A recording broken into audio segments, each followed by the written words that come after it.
So welcome along to A Story to Tell with me, Richard Beauvoisin. This is mainly taken from my Radio Bath show every Thursday morning from 10 until 12. If you do like it, don't forget to subscribe, share it to others and let everyone know all about Radio Bath. Hope you enjoy it.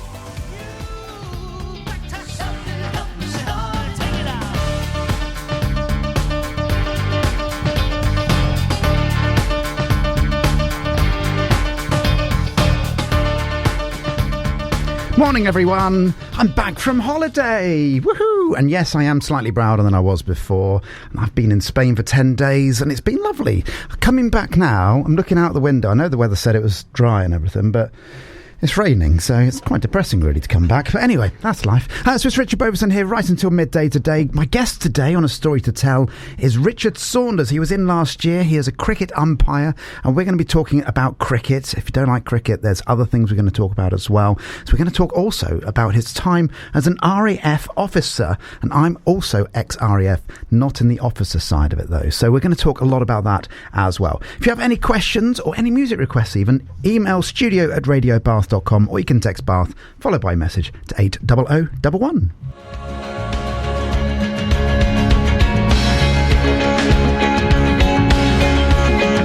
It really is good to be back.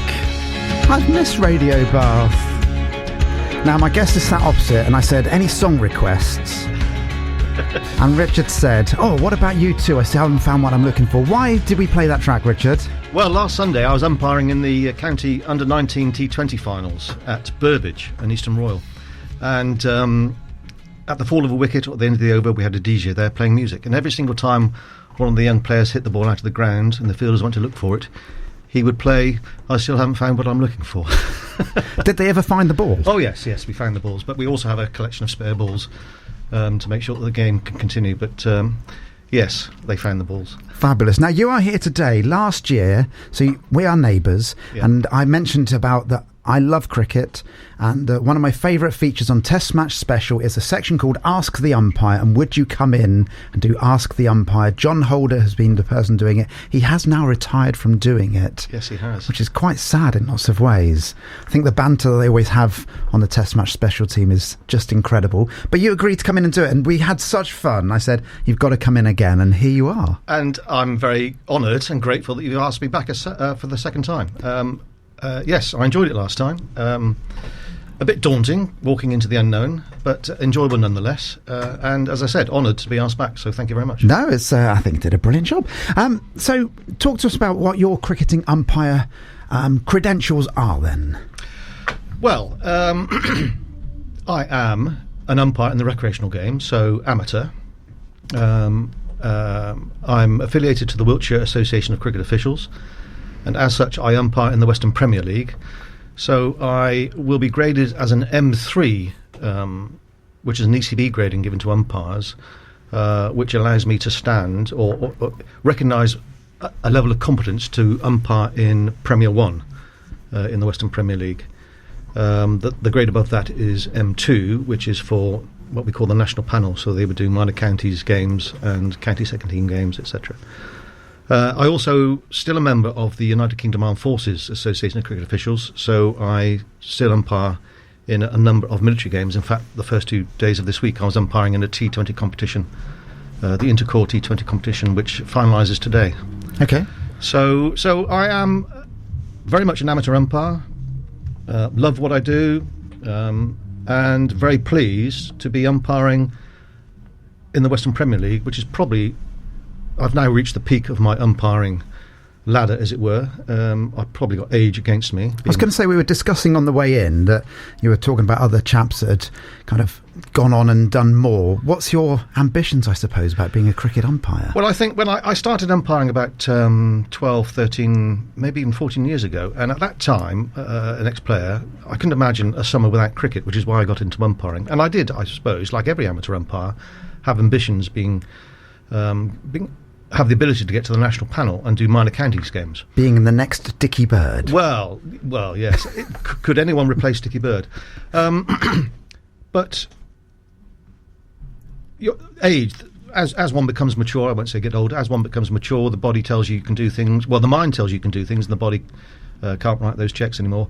No, my ambition was to get to Premier 1 in the Western Premier League, which I've achieved, and I'm happy to have done so. But yes, there was a young chap in his 30s who, at the end of the 22 season, having already been selected a couple of years before to go onto the national panel, was then offered a professional contract. So went off to become a professional umpire on the county circuit. And I think there's another chap currently in the Western Premier League, again on the national panel, who is in line probably for a professional offer at the end of this season. Yeah. I'm sure that brings extra pressure to it if you are paid like that, though. Absolutely. Extra pressure, extra scrutiny.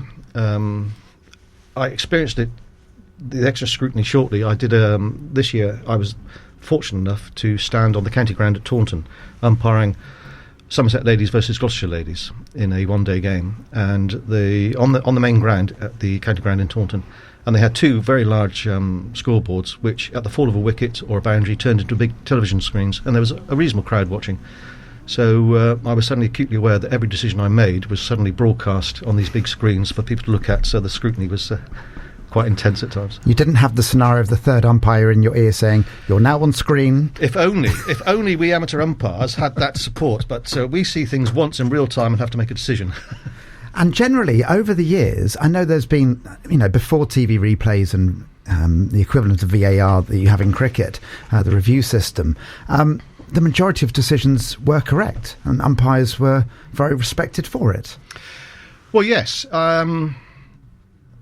absolutely. I mean, obviously trained, and they probably use technology as part of that training and review system. But yes, I think as the current review system shows, I think the success rate for the professional, the elite panel umpires, is over 90%.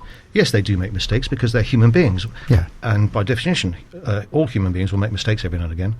But the vast majority of decisions were correct. But then again, in sport, swings and roundabouts. Sometimes you get a bad decision, other times you might get away with, But on the whole, I think, yes, it's been proven that most decisions are correct. I love the fact that Ollie Pope, who is the current standing cricket captain while Ben Stokes is injured, he's requested 8 reviews, and all 8 of them were wrong. So, well, there we go, yes. It is intriguing sometimes that the players, where they're fielding, they perhaps feel they're in a better position to be able to judge an LBW decision better than the umpire. But yes, it just shows you that even the players, dare I say, even players make mistakes every now and again. They do indeed. Now, we're going to talk about 2 people that have retired recently, okay? So 1, Sir Alistair Cook, and 2, Stuart Broad. Now, one of those is a batsman and was, I appreciate, captain of England, which is Sir Alistair Cook, and the other is the second most wicket-taking England bowler of all time, Stuart Broad. No sir in front of it, and it tends to be the way that batsmen tend to get knighthoods and bowlers not so much. And Jimmy Anderson has just retired. Is he going to become Sir Jimmy? Well, maybe that's a question you should direct to the palace. I mean you aren't in control of that? Well, yes, thinking about it, yes, the batsmen seem to get the honours, as it were. Why, I do not know. I can't see the logic behind that. But then, at the risk of opening a can of worms, there's the wider debate of should sportsmen who will get royally rewarded for their efforts on field, track, whatever, also get an award. But I don't really understand it. I understand it if you've done loads of charity work and charity and all of those types of things and giving back to the nation and but I don't understand just because you were good at your job why you should then become a knight of the realm, but that's a different matter all round. Now, you're going to do an Ask the Umpire section a little bit later on. We're going to talk about RAF shortly in our next link. The Ask the Umpire section, explain what that is, just for those that haven't heard about it before. Well, it's an opportunity to pose questions to a qualified umpire, pose scenarios, describe scenarios, and ask what would you do? What would be the correct decision, and why? Some people might see it as a way to try and catch myself out. Outrageous. So I suppose I'm opening myself up to potential criticism, but I mean, it's fun as far as I'm concerned. I mean, cricket is something I have a passion for. I started playing at the age of 8 when my father took me along to Lansdowne Cricket Club. and I stopped playing in my mid-40s after a bad injury as a wicketkeeper. And doing this, being invited onto the show to ask questions about something I have a passion for and I enjoy doing in the summer, and the challenge of having my knowledge tested is something I look forward to. Now, these questions, if anybody does want to write in any questions, email studio@radiobath.com. They're not normal questions, are they? Let's get this right. So I'll give a simple scenario in that the batsman hits the ball, hits the seagull that's flying across the ground at that moment in time, drops down, a dog might catch it, run around, drop it in the bowler's hat. Is it out? It's kind of that scenario that we're looking for. Absolutely. It's probably scenarios which you may never ever see in the unlikely Umpire. To happen. Although if we have time later on, there was one scenario I came across in a 3-day game this year, which if you weren't there to witness it, you would never have believed. Go on, tell us about it now. Okay. It was in a 3-day game, Somerset's Gloucestershire Academy, and the striker hit the ball quite hard, flew straight down the wicket without having any contact with any other player, hit the middle stump at the non-striker's end. This is a round ball hitting a round stump, so flush that the ball bounced back down the wicket. Right. And the striker stood in amazement as the ball missed his wickets by a couple of inches. At that point, he turned to me and said, had that hit the stumps, would I have been out? Now, this is a scenario that we've never come across. So I got together with my colleague and had a chat, and we said, we'll do some investigating. As it turned out, we didn't have to make a decision at the time because it didn't hit the wickets. Yeah. But anyway, long story short, on advice from the MCC, had the ball hit the striker's wickets, having rebounded off the wickets at the other end, he would have been out bowled. Wow. So on that then, if it had hit his pads, would it have been LBW? Now that, again, I think, that would have been stretching it. But the important point in the MCC made in their advice was the fact that the ball had not struck anything else. Right. Having been hit by the striker, it hit the wickets, which are part of the game, so the ball is still live. I mean, a lot of people thought the ball would become dead. Had it hit a fielder on its journey, then it would have been a different decision. Would have been something different. Yeah. Well, we're going to talk all about Ask the Umpire a little bit later on. Next, we're going to talk about the RAF. Now, Richard, the other Richard here, was an officer. I was not an officer. We're going to have that debate. Which one's right? Back shortly.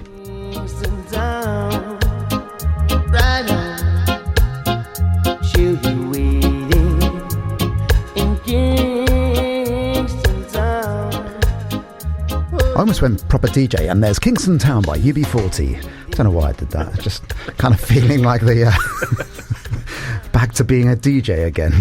There we go. If anybody hasn't, if you do follow me on Facebook, by the way, we released a bloopers reel. So myself and my lovely wife Zoe, we are judges at some dance competitions, and if you want to cheer up your life for 4 minutes, we recorded some judges' tips when we were over in Spain, and it didn't quite go right. We had a 20-second intro, and it took 14 takes in the end, and we've released the bloopers reel of that. So apparently it's making people's day and making them laugh. So do have a look on that, Richard Beauvoisin on Facebook, and feel free to share that as well. Now, Richard Saunders is here, my guest. We're going to be talking all about cricket and being an umpire and asking the umpire. But now we're going to talk about your RAF times. Yeah. So you were an officer, and I was a non-officer, a non-commissioned officer. Richard, explain first of all, what's the difference between the two?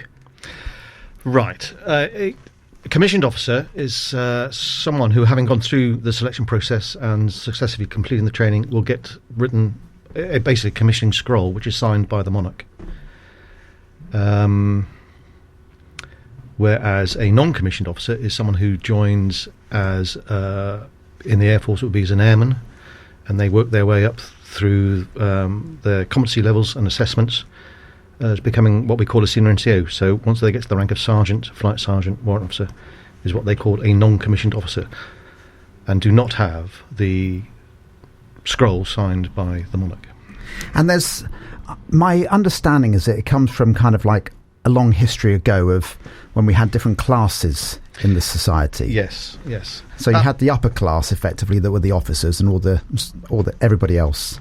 Absolutely. Once upon a time, in order to be an officer in the military, you had to have come from the right background, the right social circles, etc., which was deemed right at its time, but quite clearly is not right. as long as an individual has the required educational qualifications and passes the selection procedure, it doesn't matter what school you went to, what grade of society, if that's the right phrase, that you were born into and come from. If you have the educational qualifications and you show the potential required to successfully complete the officer training, then having done so, you enter the service as a commissioned officer. You can do. Now, I joined the RAF in 1996, okay, so I was 21, I think, at the time. Yeah. And I had the option. I was speaking to a number of people, and they all said to me, go in as an officer. It's much better. The pay's better. You don't work for a living, as the classic phrase goes. What's the difference between the two? One works for a living and the others are officers. Yes. And I went along to that selection process as... You know, I grew up in a council house from a very poor area, and I went along to that kind of room, and I sat there and I looked around all of the people that were around me, and I realised I wasn't one of those people.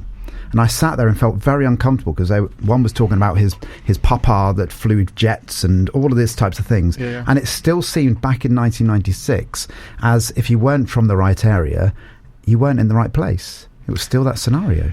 Yeah, yes, I can believe so. I mean, it was the same when I applied in 1979 and then went off to officer training at the end of that year. I suppose it comes down to a personal choice.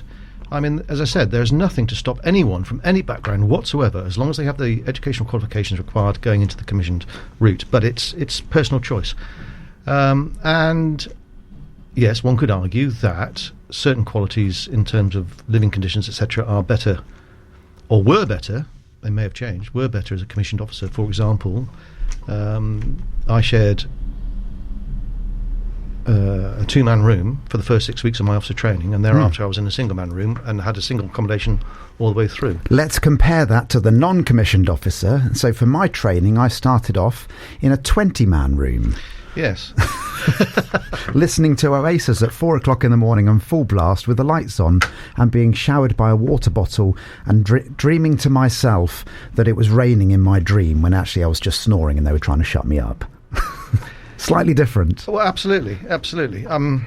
But people make their own choices based on what they're looking for, seeking, etc. I mean, there were particular reasons why I applied to be an officer. So why was that?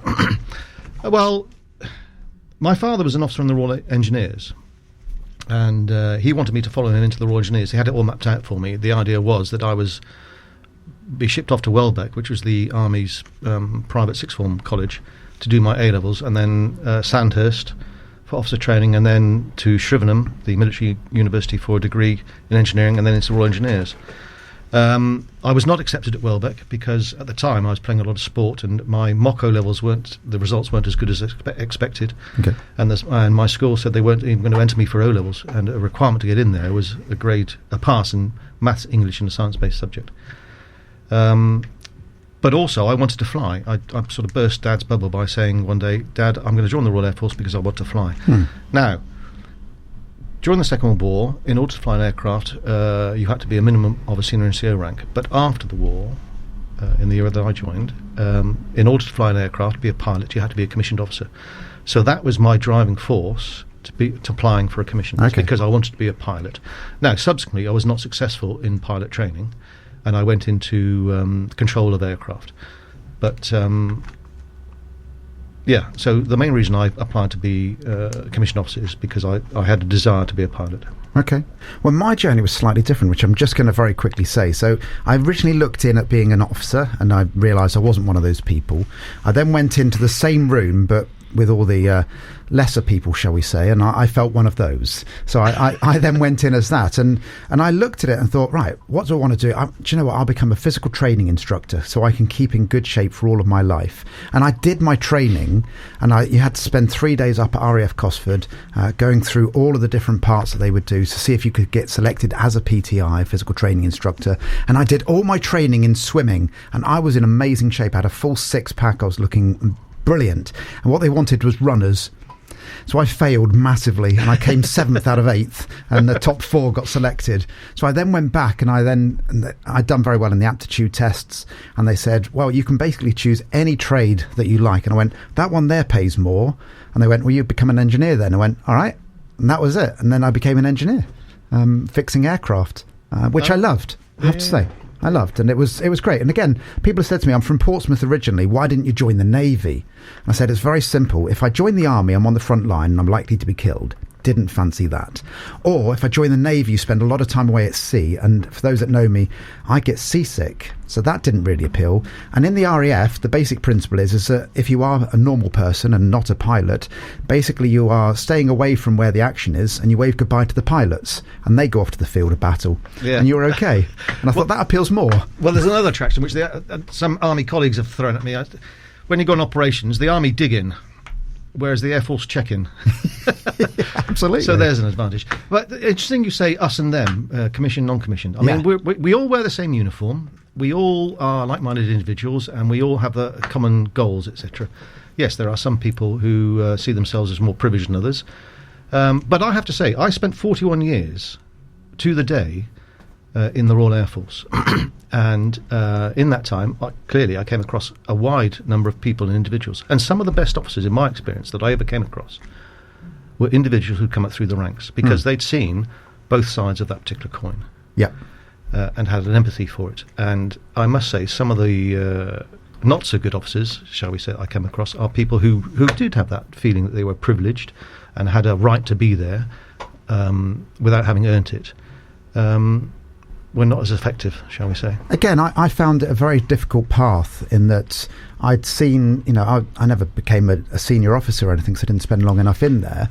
But I saw some senior officers that had been in 25 years and they knew everything. Yeah. They really did. And then you'd have somebody that had come out of university, gone through their training, and all of a sudden were their boss.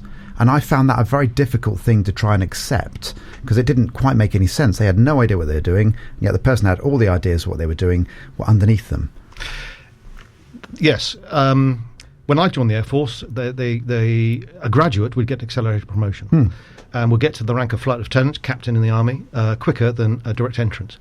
And in those days, the military did not separate rank from pay. In order to attract these individuals in with degrees, they had to pay them a competitive rate, and in order to do that, they had to give them the rank. Yeah. However, with rank comes a position of responsibility and an assumed level of knowledge. So you could get individuals who've been in the Air Force for, let's say, 2 years, depending on what branch they're in, who become a flight lieutenant, and as such a flight commander, responsible for 30 other ranks. And they do not have the knowledge. No. It's disadvantaging, in my opinion, it was disadvantaging the other ranks because they had a right to go to their officer and ask them to solve a problem and expect a solution. Yep. When I became a flight lieutenant, I've been in the Air Force 6 years, so I had that experience. Yeah. So that has changed now. I think the military do now divorce pay from rank, and so they will attract individuals in by paying them, but not necessarily giving them the rank. I think that's a much better way, and my understanding is that it's changed dramatically since I left, which I'm very thankful about. So, yes, I mean it's evolution. All the military has changed drastically. When I joined in '79, there were 155,000 people in the Air Force. I think they're now under 30,000. But the military has to, it's part of society, has to change to reflect society. And quite rightly so. Yeah. Adapt and move forward. Absolutely. Right, we're going to come back with your first section of Ask the Umpire very shortly. Oh, my word.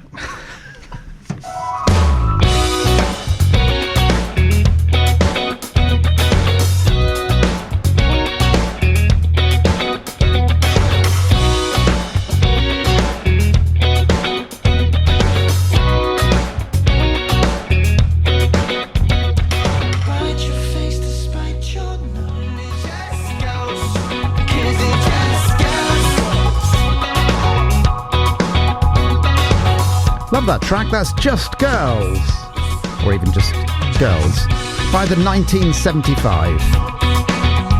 So it's Richard Beauvoisin here until midday today, here on Radio Bath.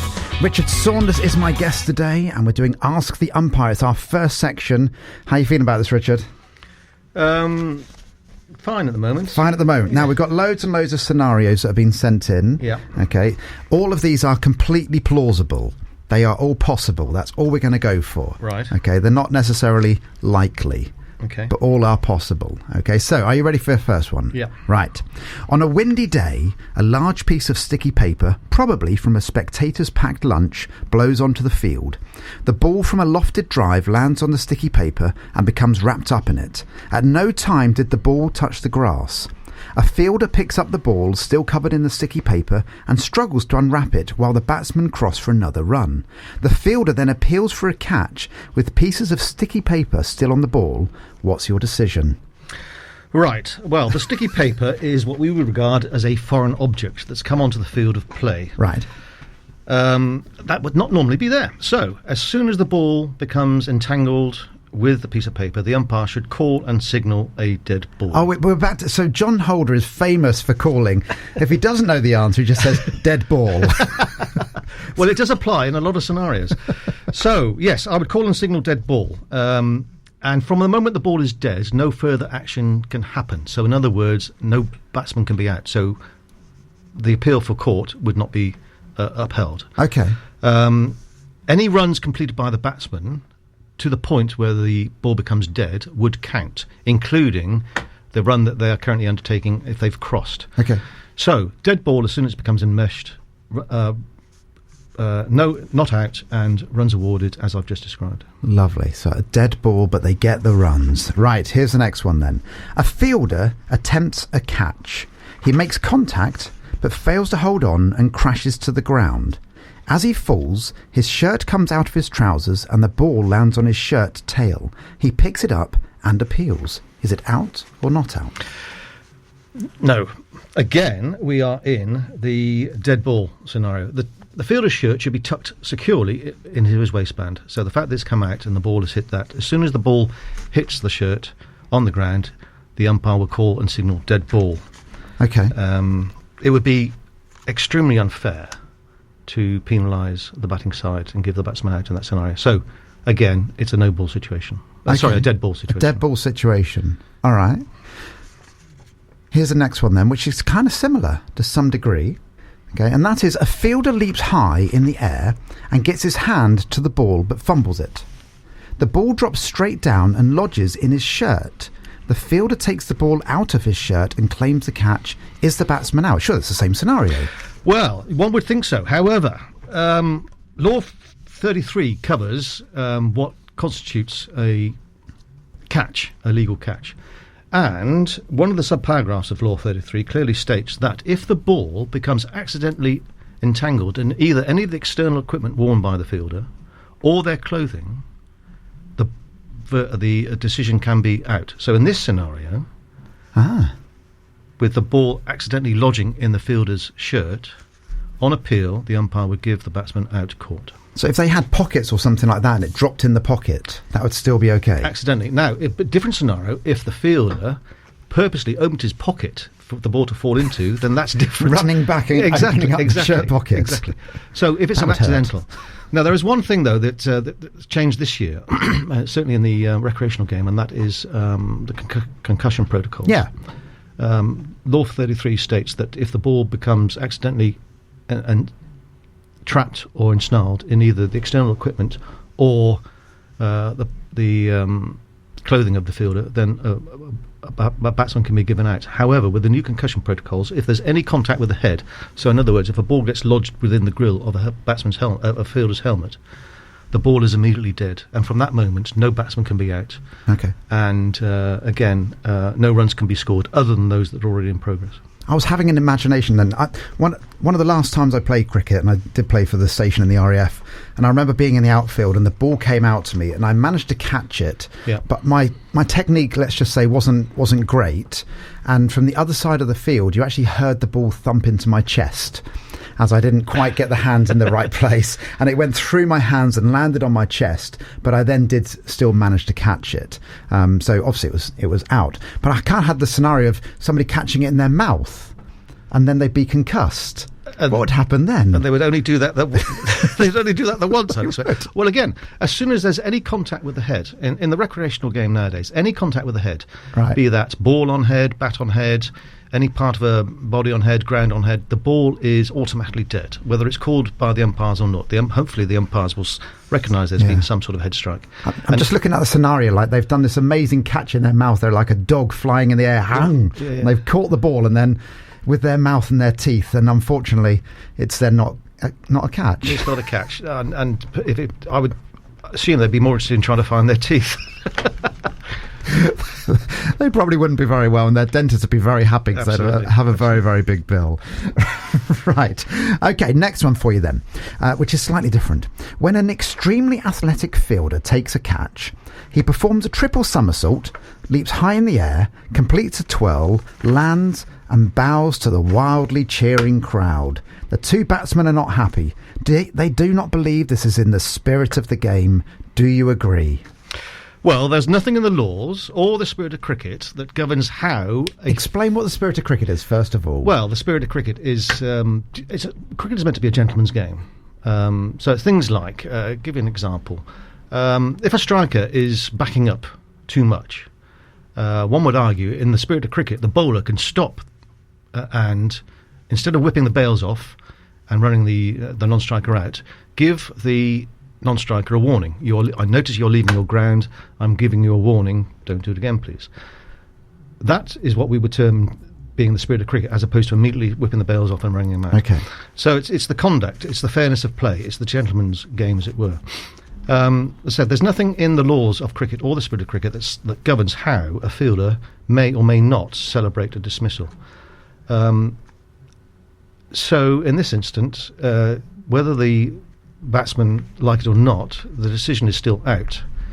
We see it now in the professional game. I mean, there are some chaps who celebrate by doing a lap of honour around the ground. I was going to say the West Indies team, when they went over to Australia, they took the final wicket and literally did a lap of the ground, which is a long way. Absolutely. And there was one chap who used to stand to attention and give a military-style salute. That's it.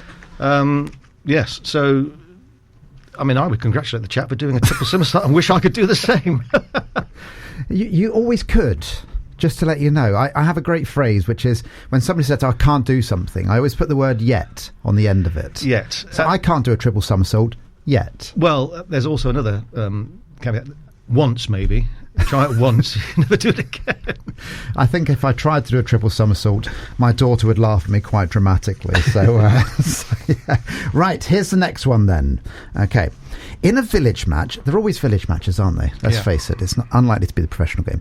In a village match, the local favourite, a portly 60-year-old who has been playing for the team for over 40 years, asks you if between overs and possibly during one or the two of the overs being bowled, he can sit on a small collapsible chair on the other side of the boundary rope.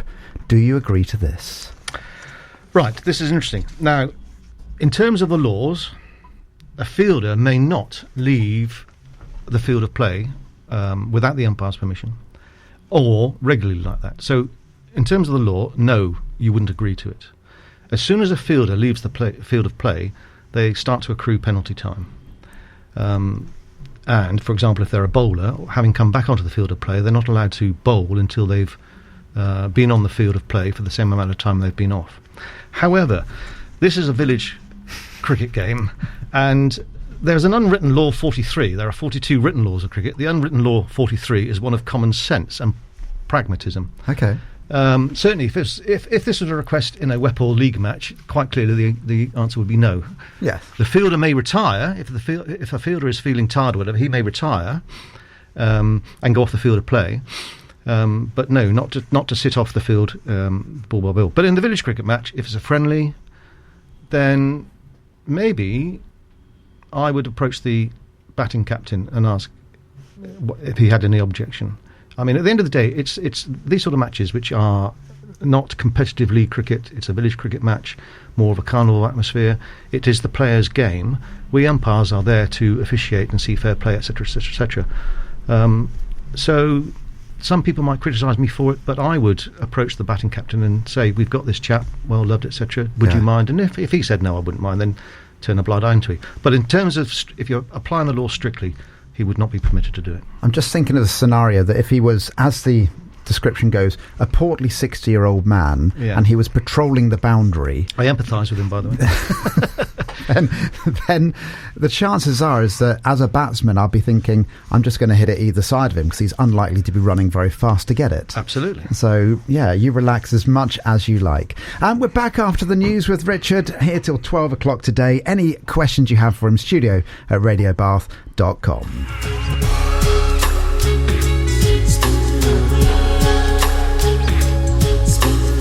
Right then, we're back. Now, Charlotte's just popped in. She's up next and talking to Richard and saying, oh, what about this scenario? I said, well, let's hear it then, Charlotte. So, Charlotte, you're live on Radio Bath. It's a brand new experience for you. Morning, everyone. You're going to have to listen to me again shortly from 12 till 2. And I've got my guest on, Claire King, who does music for therapy, I would say, working for charities and so on. Had a husband last week who's a world famous composer, conductor, and interrogated him badly. But I was listening to Richard and Richard on the way in, the two Richards, and about cricket. And I am probably the world's worst cricketer ever. I played once, went onto the pitch for school. I don't know why I got chosen.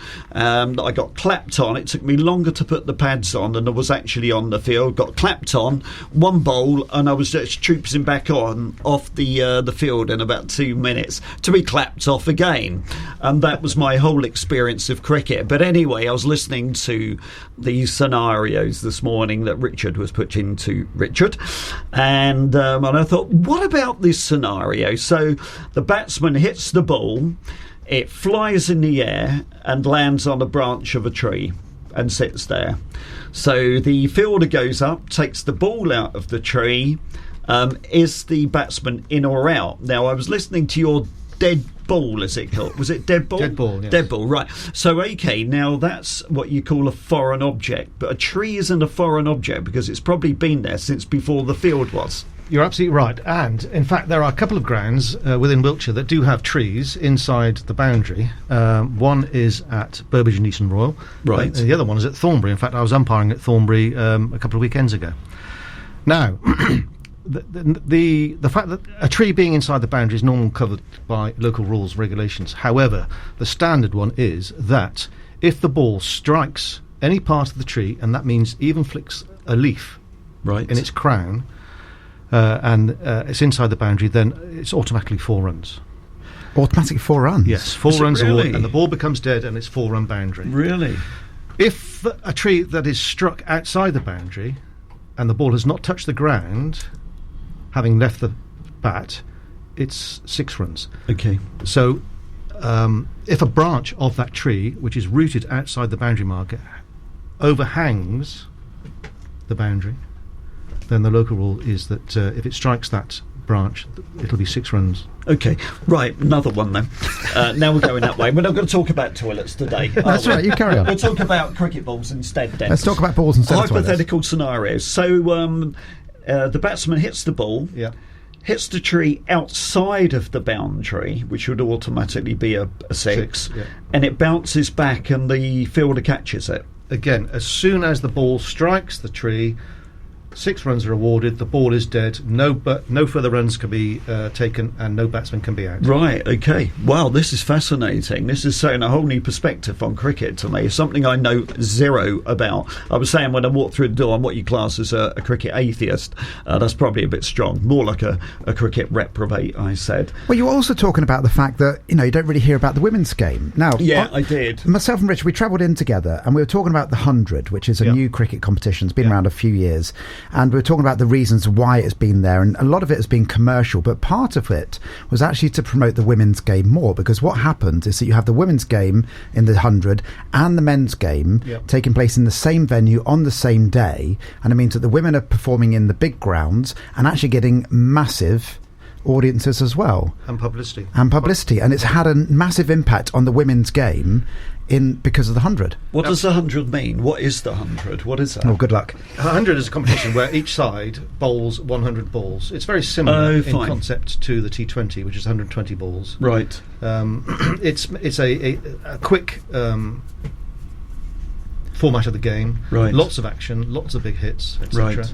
but it has its own set of regulations, slightly different to the T20. Right. And one of the reasons it was brought in, like the T20, was to encourage youngsters to get into the game, to be able them to play a competitive game of cricket between school ending and then getting home in time for dinner, homework, bed, etc., etc., etc. So, obviously, women's football has grown massively over the years, hasn't it? More recently, I would say that's become quite a big thing. Women's football, and actually, I hate to say this, so any professional footballers that are listening at the moment, male, I apologise, but I far enjoy watching a women's football match than I do a men's football match.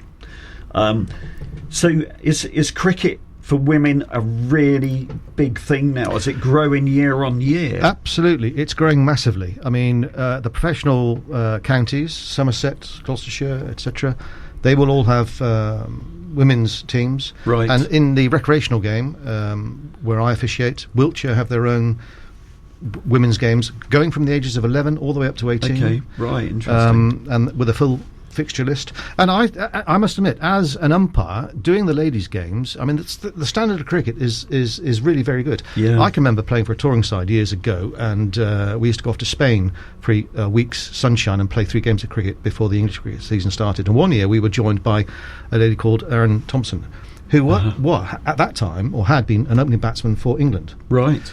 And when she arrived on tour, we were all a little bit sceptical. Not a very good attitude to have. But she put us all to shame because her technique was far better than any of ours. Her skill level was certainly up there. Yeah. She scored runs straight away, and she put an awful lot of us to shame. Yeah. So, but the female game is growing exponentially. And as an umpire, one thing I find is that when I do men's cricket on a Saturday, it's very competitive, very keenly fought. A lot of ex-pros and current pros playing, and it can be quite aggressive. Yeah. The ladies are very different. They again play competitive, keenly fought cricket, but they seem to be far more accepting of the umpire's decisions, the umpire's role, etc. Sometimes I go home on a Saturday thinking, did I enjoy that game? It could have been better. Yeah. I've never had that experience having gone home after a ladies' game. I always go home with a smile on my face because the game is played the way one would expect it. Yes, and the way one would expect it. Yeah. I mean, it's called a gentleman's game, but it's a ladies' game. Yeah, that's what I said when I walked through there, wasn't it? The only reason I don't play is because you said it was a gentleman's game, and I could have played as a male at one point, but not necessarily as a gentleman. Yeah. But now I actually don't fit either criteria. Well, and we in Wiltshire now have, or in the southwest, we have the West of England Premier League, the men's league, but now there is a West of England Premier League for women who play on Sundays. Yeah. So those clubs who have sufficient players enter the league, and we umpires go and umpire these ladies on a Sunday. Okay. And I've not heard her say, I've never had the discussion about women's cricket before, ever, or even heard about it. Do you think at some stage, and this may already be happening now, that there are girls' school cricket teams? Do they actually exist? Are there any? Now, that's a good question. I would think there are. Yes. Yeah, very much so. There are. And they are growing up until a certain age. Very similar to football. The girls and the boys play together. I can't see you over there. Okay. I can see your hair. That's all right. All right. They play as a mixed team in the younger years. Yeah. But once you get to a certain point, they play as a I never heard of that. And even with recreational cricket, club cricket within the southwest, we have ladies playing in men's sides. Right, interesting. Okay, interesting. So if there's someone listening today, a young lady listening today, or a middle-aged lady, or an older lady listening today, where would they go to find, who would they go to try and find a team that they would fit their needs? The advice I would give them is find out where their nearest cricket club is and go along and ask questions there. I mean, they could do some research on the ECB website, the English Cricket Board website. Right. But I think the best thing to do is actually talk to someone personally. That's what I like to do. So they could go to Bath Cricket or Trowbridge. Bath have a flourishing. They have a flourishing ladies cricket down there. So go along to your local cricket club and speak to someone down there about getting involved, and they will welcome you with open arms. And if they're not running, because not all clubs run ladies teams because they don't have the uptake. Of course. But if they're not running a ladies team themselves, they will certainly be able to give you advice on where to go and get involved. Yeah, or maybe the combination of male and female cricket teams as well. Yeah. Absolutely. It's bathcricket.com if you want to have a look at the excellent. There we go, local one. ladies. That's one for you, whether you're 11 or 111. And also, get involved in umpiring. Yeah. You know, I mean, if you love the game of cricket, but don't have the skills to play, then get involved in umpiring. There is now a pathway where a youngster from whatever age, if they show the skills and the ability, they can go all the way to the elite panel and become a professional umpire. Okay, brilliant. That's really helpful. Thank you very much for that. I'm going to leave you both alone now. That's and all right. I'll be back. I'll be back. You'll be back in about 42 minutes, thereabouts. It's time for some music. We'll enjoy the rest of your time. We will. Thank you very much. Bye.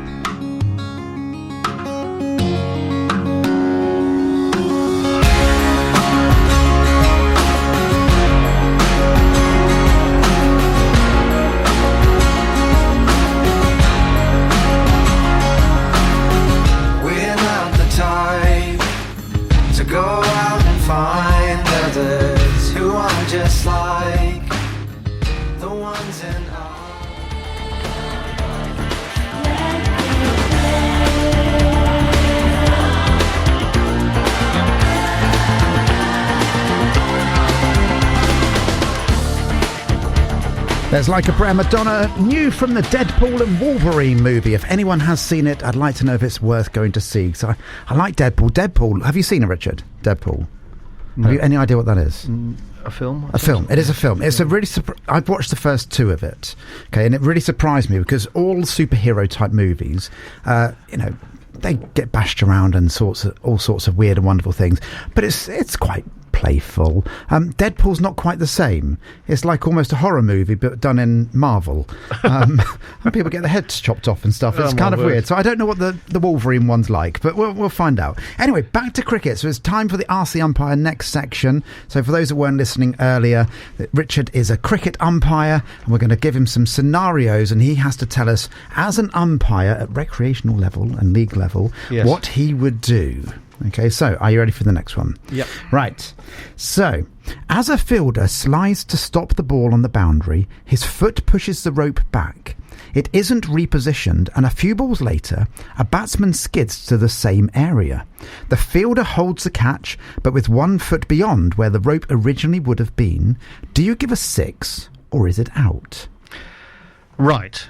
This is interesting. Now, the law states that if an object is used, like a rope, for example, or some of the grounds have these plastic pyramids that you see on the professional grounds.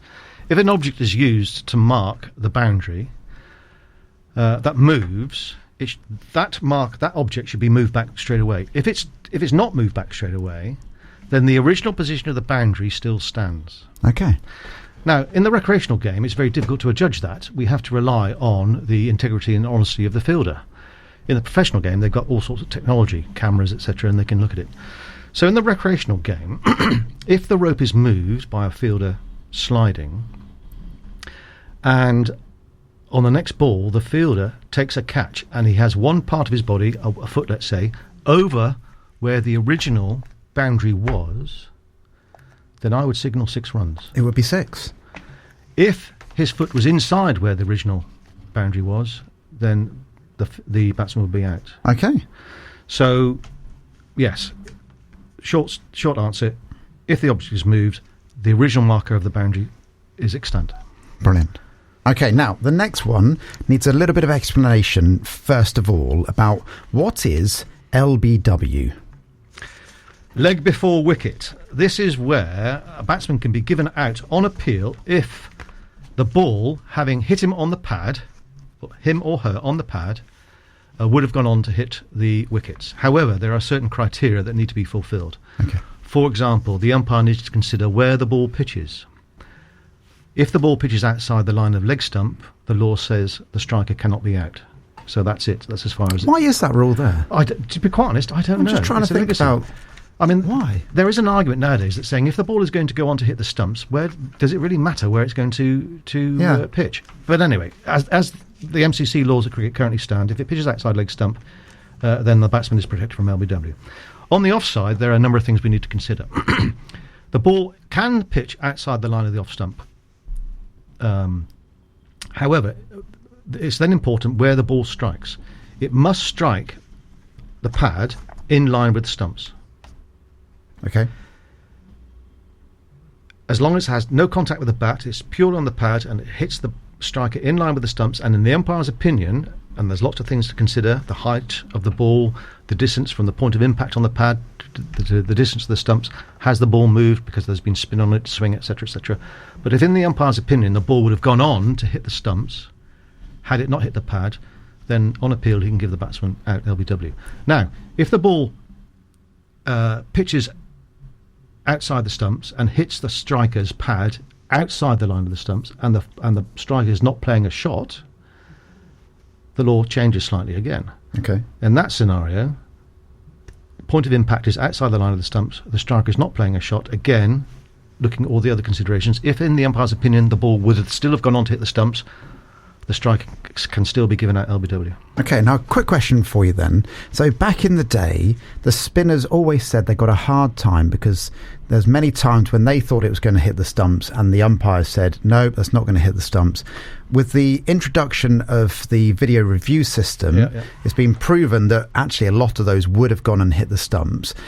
Since you've been umpiring, have you felt like you've been more generous to the spinners because you've kind of seen on TV that more of those would have hit the stumps? I don't think so. I mean, you've got to judge every single ball by its merit. I mean, first thing I look at where the bowler delivers the ball from. Some bowlers deliver the ball very, very close to the stumps, the line of the stumps, so they're bowling directly stump to stump. Some bowl quite wide of the crease. Is the ball swinging or spinning? And if so, by how much? Has the batsman taking a long stride in? Again, what is the distance between the point of impact to the stumps? There's lots of things to consider, and there are a list of questions that the umpire has to ask and answer himself before he gives a decision. He or her gives a decision. So I wouldn't say I've become more or less generous. What I try and do with every single LBW decision is consider all the factors. How wide, amount of spin, distance, height, etc., etc. And if I'm 100% convinced the ball would hit the stumps, I would give it out. If there's any doubt in my mind, then the benefit of doubt goes to the batsman, and I would give it not out. Unless that batsman was Richard Greaterocks. Right, let's move on. Exactly. That is a previous guest on here who we both know and is a very good cricketer. So yes. Right, here's the scenario then. Now we've explained all of that. Okay, so the batsman plays forward and the ball strikes both the bat and the pad simultaneously. Half the ball strikes the bat, the other half the pad. The bowler and wicketkeeper appeal. Is it out or not out? Again, this is quite a common thing that happens at all levels of cricket, and more difficult to give a decision in the recreational game as opposed to the professional game. In the professional game, they can do a review and they can quite clearly see whether the impact was simultaneous between bat and pad, or whether it was a bat first or the pad first. At my level of cricket, in the recreational game, if it strikes the bat and the pad at the same time, the benefit of doubt has to go to the batsman, and so therefore the decision is not out. Okay. In order to give the batsman out LBW, you'd have to be utterly convinced that the ball struck the pad before it struck the bat. Okay. Simultaneous contact, the decision is in favour of the batsman and therefore not out. Okay, so that's a very likely one that's going to happen at cricket level, all cricket levels. Let's go somewhere else. Okay, in a village match, we're back to the village matches again. Okay, a batsman edges the ball. It is about to bounce just in front of first slip when a mole burrows up out of the outfield and the ball bounces off the unfortunate creature's head into the hands of the fielder, who appeals for a catch. What is your decision? Great timing by the mole, by the way. Absolutely. Poor unfortunate mole. Yes. I'm sure he's got a headache as well. Absolutely. Or she's got a headache. Well, again, the mole is not part of play. It's a foreign object, foreign animal on the pitch. So as soon as it strikes the mole on the head, unfortunate situation, but the ball is dead. And hopefully the mole is not.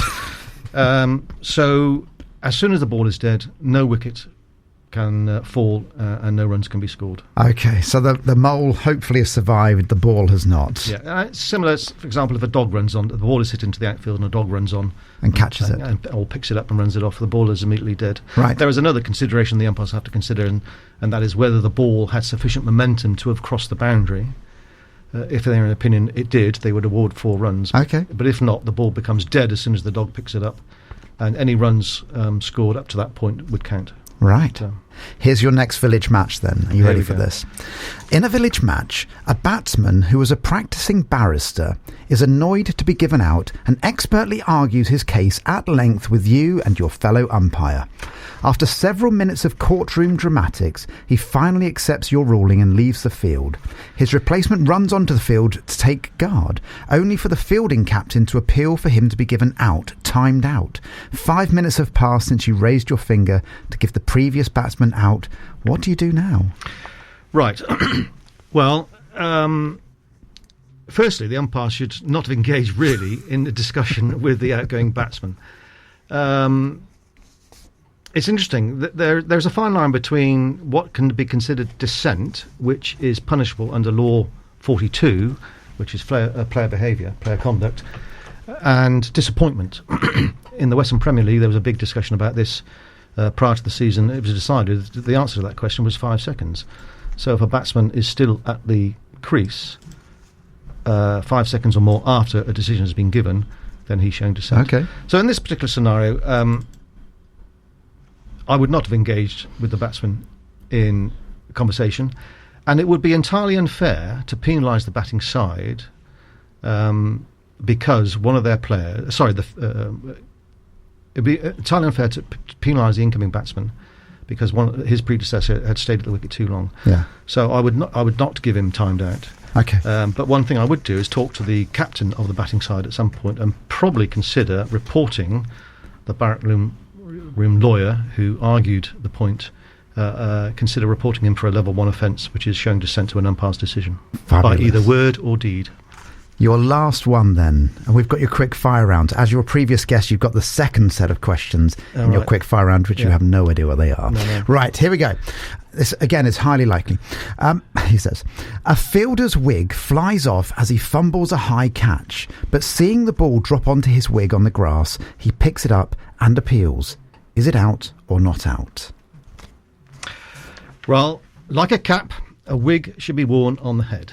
So the fact that it's fallen off and the ball has hit it, it's a foreign object on the ground, and therefore not out, and the ball is dead.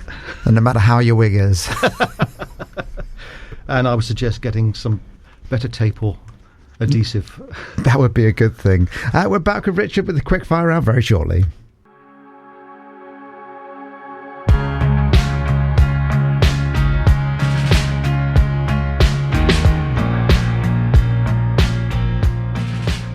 Time for our last part then with the lovely Richard Saunders. He's been here all morning. We've been talking cricket. Cricket is now done. Okay, so we're now going to be on to the quick fire round. Now, you came in last year, so we had your questions coming then. But we've got different set of questions for guests that come in for a second time. I don't think I've ever had anyone in for a third time, or not that then does the questions. So we will find out what happens. But these are your second set. Okay, now, the first question in the original set is, what's your favourite ice cream? So I thought I'd start off the second set in a very similar vein, and you don't get access to these questions, do you? No. You've no idea what's going on. No. Okay, so what is your favourite flavour of crisps? Cheese and onion. Is there a particular brand of cheese and onion? Walkers. You're a Walkers. And how do you feel about blue versus green regarding what colour the packets are? It's got to be blue. It always has been blue. Cheese and onion. Green is salt and vinegar. Simple. But lots of people thought it was the other way around. Yes. But, well, for me, blue has always been cheese and onion. Yeah. I am disappointed when I open a packet of blue crisps, not having read what's on the outside. Yeah. And I do not get the cheese and onion flavour. Because for everything else, blue is salt and vinegar, apart from Walkers, pretty much, I think. Yes, that is true. Yeah. Anyway. Anywho, right, your next question. Do you leave things at the bottom of the stairs to take up later? Yes. Why do you do that? Probably laziness. I mean, a classic thing is when I get into the home, as I will do, having finished this, I'll put my house keys, open the door, put my house keys on the bottom of the stairs with my car keys. Right. And yeah, I mean, there's a pair of shoes. If I'm wearing the shoes I have got on at the moment, if I think I'm going to be wearing them tomorrow, I will leave them on a step at the bottom of the stairs. What about the trip hazard, though? Yes, there is a trip hazard. Although my stairs are slightly curved, they're slightly wider right at the bottom, so I tuck them away in the corner. Yeah. But yes, I do leave things, and my daughter does. And interestingly, I get annoyed when my daughter does it, but I'm a bit of a hypocrite here. I don't get annoyed because I do it, and shouldn't get annoyed when she does it. Well, there you go. She does listen back to this. She can now talk to you and say, Dad, yeah, I know. Yeah, you shouldn't do it yourself then. Unfair. So yeah, there we go. Right. What is your favourite season and why? It should be summer for cricket. However, I've always loved autumn. Why is that then? Because the colours of the trees and the leaves in autumn are amazing.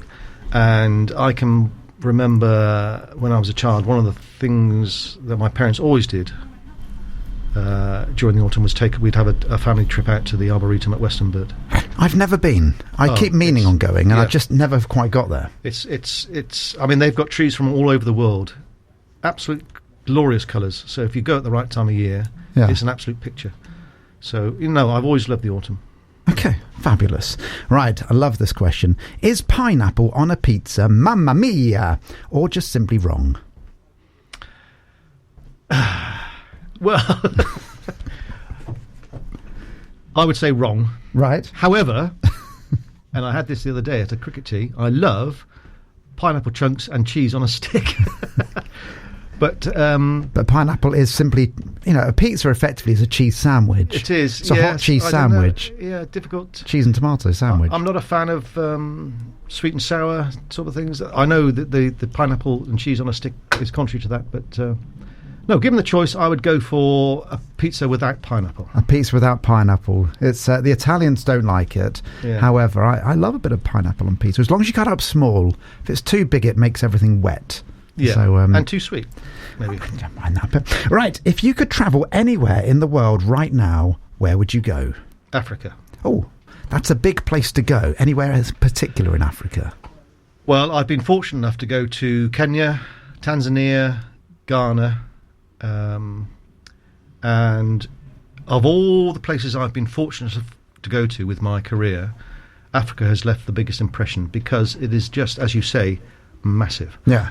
I've been there on duty and also on holiday. I did a safari in Africa, and I can remember standing on this grassy knoll on the Serengeti, and as far as the eye could see, for 360 degrees, there was nothing at all man-made within my field of view, other than the Land Rover that I was travelling in. Mm-hmm. And you suddenly felt very, very tiny. Nature has an overwhelming power on you in that sort of scenario. So yes, I think Africa is an amazing place. And I would just love to go back there.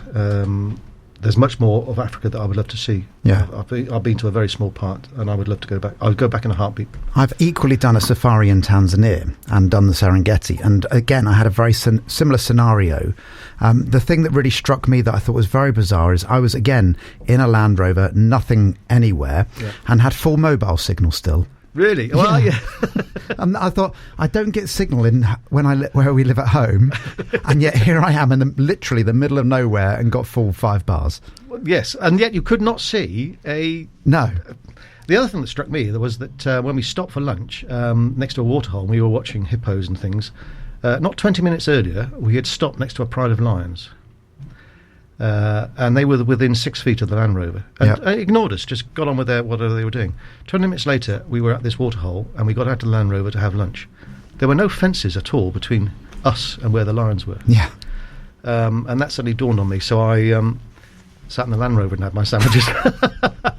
We had a very similar scenario because when you do, we did a tour of about 7 different nights, and one of the places we were camping in, and they, to go outside of your tent, you had to take one of the Maasai warriors with you. Yeah.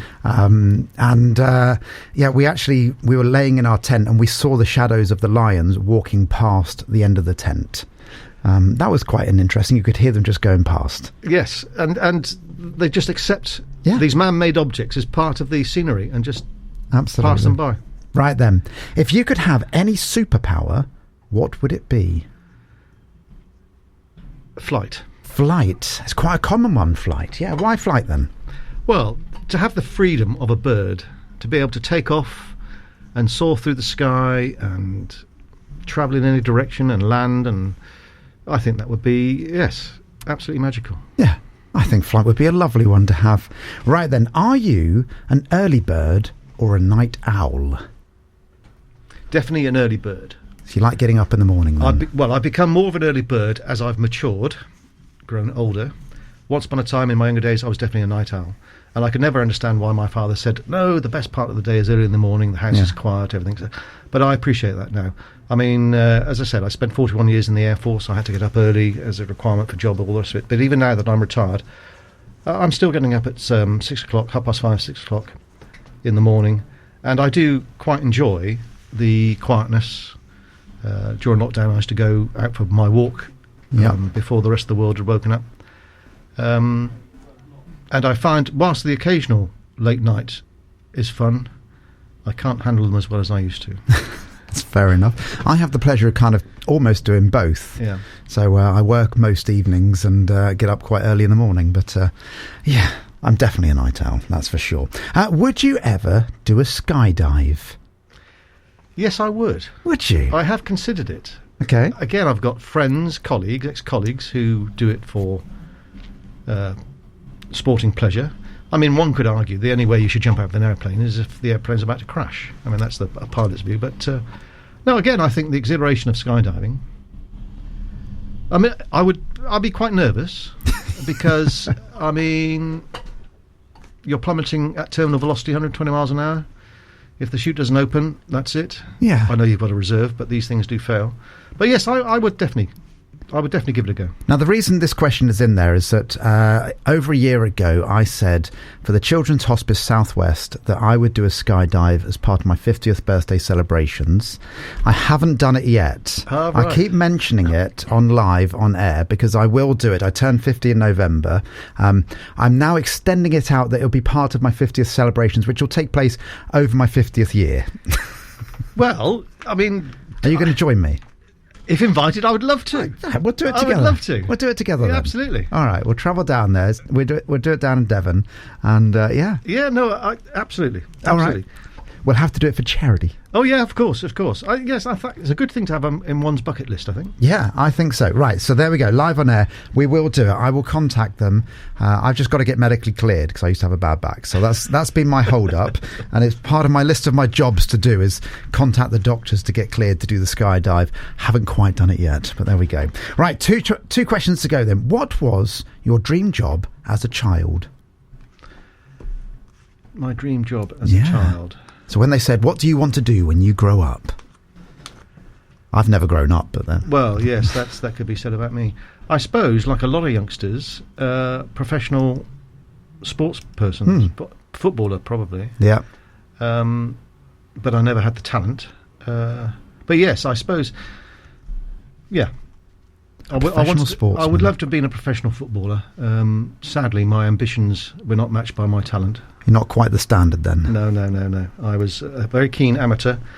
I used to like rugby. I went to a very big rugby school, produced players who played for Bath, England and the British Lions.